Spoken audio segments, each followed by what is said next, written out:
All right, Coach Harms, unfortunately, you guys come up just short here to Hinton today, 3-1. What kind of comes to mind is kind of the biggest factors in why you guys ultimately couldn't come out on top here today? Volleyball is that, the game of a play here or play there. Those first two sets, we're very close at. We make a play, they did a great job of making plays. We did a great job of making plays. They just made the play at the right time down the stretch in the first and second sets. And we're able to come away with those two wins there. Our girls came back in that third set and battled really hard. And then the fourth set, we were right there with them, and then they just started to, they got more of the energy and the momentum going to close it out. Mm-hmm. Looking at the stat sheet here, Hinton ends up with 6 total blocks as a team, so they certainly had some height on their side. They were able to use it to their advantage. How much of a factor do you think that was in giving you guys some problems there? Well, they do. I mean, they're a very solid team. They're a very well-coached team. They have a lot of weapons, and they definitely were bigger than us. That's kind of been the case most of the season. So our girls are used to that, but sometimes that size just comes into play, and you do the best you can to find your spots, and the size sometimes makes a difference. Mm-hmm. You guys made a little bit of a defensive switch. You switch around Ruby Varney and Bryn Peterson. She goes to the libero spot. What kind of went into that decision? Just trying something different, trying to get a little different spark.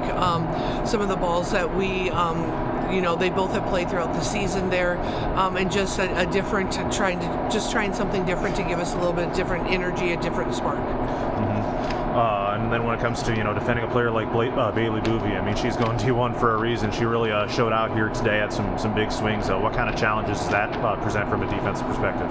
She presents a lot of challenges. I mean, but it's not just her. They have a lot of other weapons that go along with her. But she's a very good player. She elevates really well, jumps well. She's got a fast arm, can hit just about every shot she wants to hit, and so she presents a lot of challenges for us. I think at times we did really well, and then sometimes she just elevated over top of us.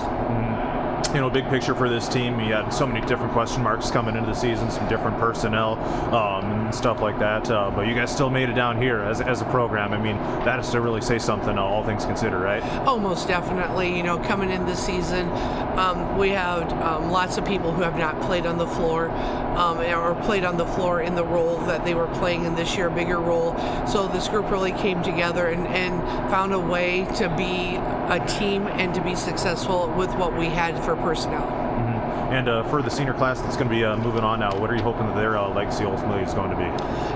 For them, every team that goes through, I mean, you hope to win on championship night, but to finish their senior season here at the state tournament is special. I mean, it's going to be a little bittersweet for them for a while, but when they look back on it and being able to be down here, it'll be special. Mm-hmm. And, for the team as a whole, what are the most important experiences to be gained from something like this, being able to come down and be in this environment? Well, I think the underclassmen, first time some of them have played, to understand the environment, the experience, and just take away from it what it takes. When you come down here, every team is very good, and you just have to be you have to be prepared and ready to make adjustments and just to be able to react to things, because every team has that potential to beat everybody.